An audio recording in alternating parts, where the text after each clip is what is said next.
Hi, I'm Ashley. I am a analog creative from Perth, Western Australia.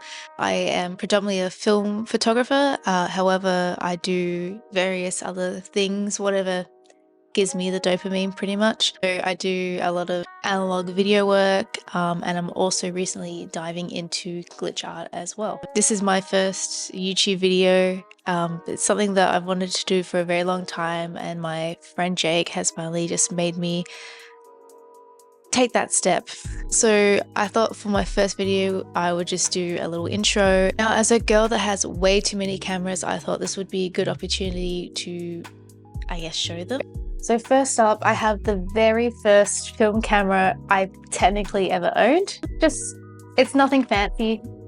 It's just a classic Polaroid 600. I got this back when Impossible Project was in its heyday. And yeah, literally the first ever camera that I ever technically own. My next camera is also very dear to me. It's the first 35mm I ever got. I literally found this at a thrift store for about 20 bucks. It was in really good nick. The only issue it had was that the light seal needed replaced, so I got this under $100. Love this. I shot this camera so much back at uni. Unfortunately, eventually the leaf shutter gets sticky, so it is still broken because unfortunately I kept buying more cameras that I didn't really need to go back to this one. The very next camera I have is my very first point and shoot. It is an absolute brick. It's the Minolta Hi-Matic AF2MD. I mean, I've dropped this camera and it's still kicking. Next up is the actual point and shoot that I now currently use, which is the Big Mini.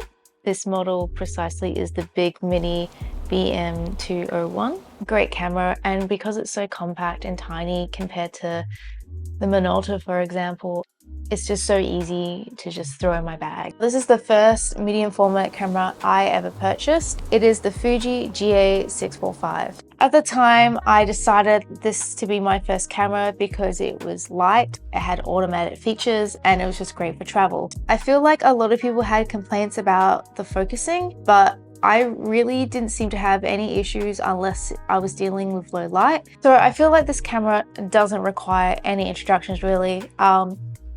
Ladies and gentlemen, the RB67, it's one of my most favorite cameras that I own in my collection, and I use it a lot for portraiture. I do tend to lean more towards my 35s just because of how big this camera is. It's very inconvenient for little me. And so if I cannot have this on a tripod, then I would just rather shoot 35mm instead. Next up, I have my Nishika N9000. This is basically just like the N8000, but it just feels way more plasticky and toy-like, I guess. It only has two f-stop options, which is sunny and cloudy. It's a really fun camera.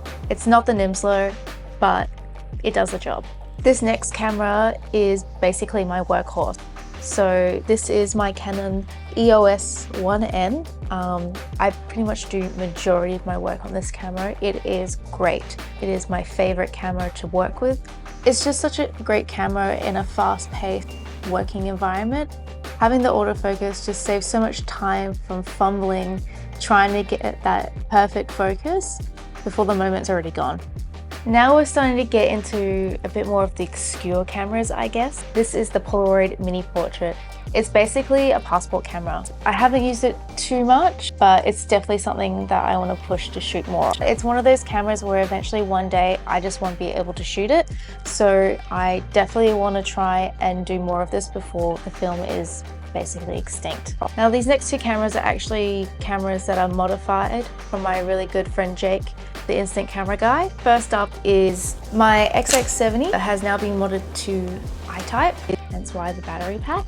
Custom skin, very custom gold face, every magical girl's dream.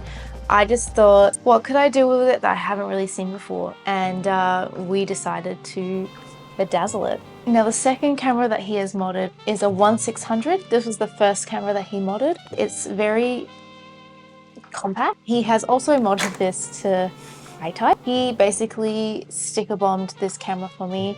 and he refuses to ever do this again because it took way too long. And I do like to take this with me in my bag just for events and stuff like that as a casual camera. Really fun. Next up is the Big Shot. Now, I haven't actually had the chance to shoot this camera yet. Very soon, I promise. But I'm really keen to give it a red hot go. It's a camera that I've wanted for a while. So yeah, stay tuned. I definitely will share more photos of this soon. Okay, so this is definitely the most obscure camera I own. This is the Polaroid CU-5. It is essentially a macro camera. I believe it was designed a lot for like dentistry and taking up close photos for repairs on like motherboards and stuff like that. And it is as ridiculous as it is cool. And this does come with a dedicated battery pack for that ring light, but you get some really cool pictures with this. I don't shoot it enough obviously because it is unfortunately peel apart. As you can see, a little tab in there. So I only shoot it when I have the right ideas. I have shot a close-up of a taxidermy bug on it, which was really cool. It literally feels like shooting a gun.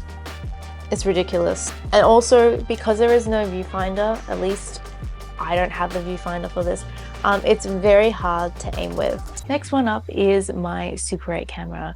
This is the Canon 512 XL.